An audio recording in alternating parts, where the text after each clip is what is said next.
summer of 1888, a Smithsonian man named James Mooney sat in the Carolina mountains across from an old Cherokee named Swimmer and wrote down a story about a stone.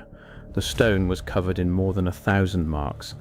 Swimmer said it was the work of a giant with slanted eyes, a being older than the Cherokee themselves.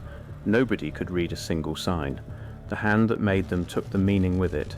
So what was carved there? Who stood over that rock, pressing figure after figure into stone that hard? And why did the people with the longest memory in these mountains say it was already ancient when they arrived? This was not one strange rock in one quiet field. It was a pattern written across the southern Appalachians, and no one has ever been able to say who wrote it. In this episode, we will weigh what the stone shows, what a Smithsonian notebook recorded, and what the Cherokee remembered about who came before them. Start with the rock itself, because everything turns on it. In a pasture near Cullowhee, in Jackson County, North Carolina, there is a slab of grey soapstone leaning westward out of the ground. It is roughly 16 feet long and 11 feet wide, and its surface is not smooth. It is crowded, edge to edge, with carving, cup marks, curving lines, stick figures, rings inside rings, shapes that look almost like animal tracks and almost like nothing at all. The count runs past 1,500 separate marks. Cup marks alone number well over 1,000, which makes it the most heavily carved stone anywhere east of the Mississippi River, by a wide margin, with more than 3 times the marks of the next richest carved boulder in the whole region. And most travelers drive straight past the turnoff on the road below without ever slowing down to look, never guessing that the strangest object in the eastern woodlands is leaning in a cow pasture a short walk from where they pass. The first thing outsiders wanted was an easy answer. A boundary marker maybe, or a record of a single hunt, or something one person scratched out in an idle afternoon. But the longer anyone looked, the worse the easy answers held up. The marks were not made in one sitting, or by one hand, or in one style. Some were pecked into the surface with a harder stone, some incised in fine lines, and some smoothed and worn into the rock over what must have been a very long time. This was not a note. It was closer to a page that had been written on, again and again across centuries, until the writing itself became layered and tangled and impossible to sort into any single message. And here is the detail that quietly breaks the simple story. Part of the carving appears older than the working of the stone around it. People quarried this soapstone for bowls thousands of years ago, and you can still see the scars where slabs were cut away, yet some of the marks seem to predate even that quarrying. Which means that when the earliest bowl makers came to this rock, the strangeness was already there, waiting for them. They worked around it, they did not erase it, and they too could not explain it. That is where the trouble really begins. Because the people we usually credit with everything old in these mountains, the Cherokee, did not claim this rock as their own invention. They did not say, "Our grandfathers made this." They tied it to something else entirely, something larger and older and not quite human. When James Mooney came into the Carolina mountains in the 1880s, he was working for the Bureau of American Ethnology, part of the Smithsonian Institution, and his job, as he understood it, was to write down what was being lost. All around him a way of life was being pulled apart by removal and assimilation, and the old knowledge was going into the ground with the elders who held it. So he sat with named Cherokee knowledge keepers, a medicine man called Swimmer, whose Cherokee name was Ayunini, and another elder called John Axe, and he recorded their words as faithfully as a man of his time and his training knew how. In 1900, the Bureau published what he had gathered under the title Myths of the Cherokee. Inside it, one story carried a heading that stops you cold: Sulkalu, the slant-eyed giant. Understand what that means as a piece of documentation.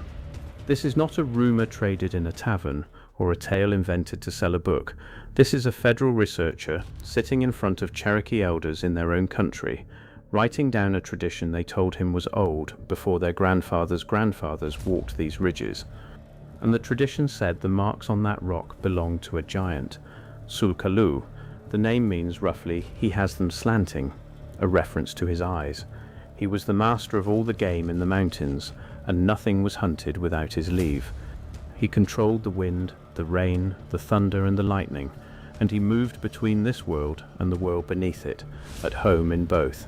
And in one telling that Mooney recorded, the marks were left when the giant leapt down from his mountain fields toward the creek far below, and steadied himself against the boulder as he landed, pressing his great seven-fingered hand into the stone. Sit with the shape of that story for a moment. A being who was not quite a man, eyes that were not shaped like the eyes of the people telling the story, a hand with the wrong number of fingers. This is how the Cherokee explained a rock they found already carved, not by claiming it, but by reaching for someone who was not one of them, and not from here. They gave the mystery a face, and the face they gave it was a stranger's. Now here is what should raise the hair on your arms. This is not the only place in these mountains where the Cherokee described exactly that. Carry the idea about 200 miles southwest into the high country of northwestern Georgia to a ridge now called Fort Mountain. Along the crest of it runs a wall of stacked stone, roughly 850 feet long, zigzagging across the summit in a shape so deliberate that the whole mountain took its name from it. Everyone who found it called it a fort. And like more than one so-called fort scattered through these mountains, this one defends nothing at all. No gate that holds a line, no high ground held against a low one, no enclosed space behind it to protect. What it has instead is a scatter of shallow pits along its length, dozens of them, and to this day no one can tell you what those pits held or why they were dug. The wall itself is a strange thing to stand beside. In places it rises to the height of a man, and in others it is little more than a low ridge of tumbled rock weathered nearly flat by the centuries. It ties itself to the natural boulders and outcrops of the summit as it runs, as though whoever built it was stitching the ridge together with stone. It is a staggering amount of labor hauled to the top of a mountain, and it encloses nothing, guards nothing, and explains nothing. When European settlers asked the Cherokee who built it, the Cherokee did not take the credit. Their answer, again, pointed backward, to a people already gone when they arrived, and the way they describe those people is the part that connects everything on this map. They called them moon-eyed, a race, the old accounts say, that could not see in the daylight, people who lived by night, who sheltered in the dark, who worked and built and moved under cover of darkness, and whose eyes could not bear the light of the sun, or even, in some tellings, the pale light of a full moon, which was said to be bright enough to blind them and drive them underground. The Cherokee said these moon-eyed people were here first, that they raised these stoneworks, and that they were driven out, gone before the Cherokee themselves became the memory keepers of this land. Look at what we now have, side by side. In North Carolina, a stone covered in marks no one can read, credited to a slant-eyed giant. In Georgia, a wall that guards nothing, credited to a moon-eyed people who could not face the sun. Two places, 200 miles apart, and the same Cherokee voice in both, pointing to someone who came before, and describing them, both times, by their strange and different eyes. That is either the oddest coincidence in all of Southern folklore, or it is the faint and worn edge of a memory of something that was once real. The careful thing to say here, and it is worth saying plainly because it matters, is that these are oral traditions, and oral traditions are not court transcripts. They shift with each telling, and they carry meaning that is not always literal. And over the centuries, outsiders tried to force these particular stories into shapes that flattered themselves.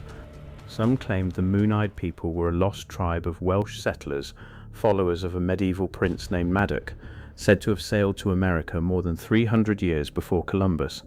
That theory has been picked apart and quietly set aside. It tells us far more about the people who wanted so badly to believe it than about anything ever found in the ground. When a mystery surfaces in these hills, there is always someone ready to hand it to a European and take it away from the people whose land it is. We can leave all of that aside without losing the actual mystery, which is stranger and quieter and refuses to go away. Because strip out the treasure hunters and the flattering theories, and you are left with two hard facts that will not move. The stoneworks are real, and the people who could remember the most about this country said, consistently and in more than one place, that they did not build them. So who did? Go back to the rock and look closer at what the carving actually is, because this is where the second question opens beneath the first. The marks on the stone near Cullowhee are not writing, let us be careful there. They do not spell out words in any language anyone has ever recovered, but they are not random either, and that is the whole problem.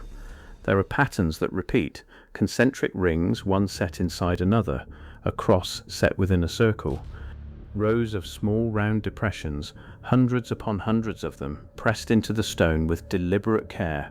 There are shapes that read to a modern eye, like tracks, a deer's split hoof, a bird's foot, something with claws that does not match any animal you would want to meet. Whatever this was, it meant something exact to whoever made it. Every mark was a choice, and the meaning of every one of those choices is simply completely gone. Think about what that costs us. Somebody stood at this rock across many generations and recorded something they believed was important enough to cut into the hardest surface they had, in a place they returned to again and again. Perhaps it was a calendar, tracking the turning of the seasons, perhaps a boundary of the spirit world, a place where this world and the one below it pressed close together. Perhaps a set of hunting laws laid down by the master of the game himself, perhaps a map of the entire sacred landscape, with this rock at its center. Every one of those has been proposed by serious people, and not one of them can be proven, because the key was buried with the hands that held it. We are standing over a message we know for certain is a message, deliberate, patterned, made with clear intent, and we cannot read a single line of it, and the archaeology only sharpens the strangeness rather than dissolving it. When scholars finally worked out a rough chronology for the rock, they found that the quarrying of the soapstone reached back into what is called the late Archaic period, something on the order of 3,500 years ago. Bowls were being cut from this stone while the Great Pyramids of Egypt were still, by the measure of deep time, relatively young. The carving came in layers after that, across the woodland and the Mississippian periods, and perhaps trailing all the way down into historic times, into the era when the Cherokee themselves held this country. This was not a monument built and finished and left behind. It was a place returned to, marked and remarked, honored and re-honored, by people who kept coming back to the same slab of grey rock for thousands of years, for reasons they never set down in any form we have learned to decode. Now widen the lens once more, because the pattern is far bigger than these two sites. These southern mountains are full of stone that does not fit the story we have long told about them. There are walls that run for miles across high ridges where no farm could ever have stood, on ground too steep and too poor to have been worth a single day's ploughing. There are enclosures on high ground with no reliable water that no defender could have held through even one dry siege, which means they were never really forts at all, whatever the settlers chose to call them. There are cairns, cones of carefully stacked stone, balanced along clear sight lines that point at the exact place on the horizon where the sun breaks through on the longest morning of the year. There are carved boulders and terraced hillsides stepping up the slopes in long deliberate tiers, and chambers built down into the earth and roofed over with heavy overlapping slabs, some of them aligned so precisely that a single doorway catches a single dawn, one specific sunrise on one specific morning, and nothing else. Taken one at a time, each of these has an ordinary explanation waiting politely beside it. A wall is a fence, a pit is a cellar, a cairn is a pile of cleared fieldstone. But taken together, all across these mountains, they describe something the textbooks have been very slow to grant this ground: organization, planning, and coordinated labor sustained over years. They describe a people numerous enough, and settled enough, and directed enough to spend generations shaping stone for purposes that grew no crops and fed no one and turned no profit that we have ever been able to find. That is the word the standard story keeps flinching away from: organization. The old picture of the pre-Columbian Southeast wanted scattered bands, small and simple and few, but the stone says otherwise. The stone says somebody here was counting the sun with real precision, moving earth and rock by the ton, by hand, in woven baskets, over the course of whole lifetimes. Somebody was keeping a tradition alive and unbroken across a span of time long enough to see entire civilizations rise and fall on other continents. And when you ask who, the record goes quiet, and the only voice that answers is the Cherokee voice, saying, "They were here before us, and their eyes were not like ours." In the middle of all of it sits the rock near Cullowhee, with its 1,500 marks, saying the same thing the wall in Georgia says without a single word. Somebody was here, somebody who mattered, who planned, who remembered, who returned, and we have lost their name entirely. There is a particular kind of vertigo in that loss. We are used to history as a story that grows clearer the harder you dig, and here it does the exact opposite. The deeper you go at this rock, the less certain the ground beneath you becomes. The Cherokee, who knew this country more intimately than any people who have ever lived upon it, down to the last creek bed and game trail, met this same mystery and could answer it only with a giant. And when the people with the longest memory in a place tell you that the thing was already old and already strange and already unexplained when they first arrived, you are no longer looking at something merely ancient. You are looking at something older than memory itself, a mystery that was already a mystery to the ancients. So let the questions stand exactly where they are, because honesty demands it. Who carved the rock near Cullowhee, and what were they so determined to say? Who stacked the long wall on Fort Mountain, and why would anyone build a fort that was never meant to hold a line against anyone? And why, in two places 200 miles apart, did the same people describe the ones who came before them as strangers with strange eyes, slant-eyed in the one telling, moon-eyed in the other? Maybe those are two half-remembered echoes of two entirely different peoples, both long vanished into the same silence. Maybe they are the same faint memory, worn smooth and split in two by centuries of retelling, of a single lost population that these mountains simply swallowed. Or maybe the strange eyes are nothing more than the oldest way there is of saying a hard thing plainly. They were not us, they were here, and then they were not, and we do not know what became of them. We may never know. History is not a solved and settled thing in this country.